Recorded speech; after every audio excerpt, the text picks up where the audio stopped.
How to turn on announced notifications on iPhone. Hey everyone, welcome back to our channel. In this video, I will guide you on how you can turn on announced notifications on your iPhone. So make sure to watch the video till the end. If you want to turn on announced notifications on your iPhone, it's actually quite very simple to do so. All you have to do is open up the settings application on your iOS, and after you have done that, you can simply go to this option here that says notifications and then tap on it. Once you go to notifications, under the Siri tab, you'll find an option that says announced notifications, which you can use to just tap on it. And at the very top, you can see the toggle. Now, if it is turned off, you will see it turned off like this. So since you want to turn it on, just turn on the toggle and then make sure it is turned to green. And here you should be able to see announced notifications from. You can turn on for the ones that you like, and you can turn it off for the ones that you don't like as well.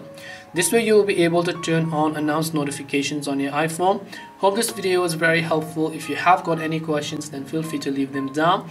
Thank you very much for watching till the end, and see you soon in the next video.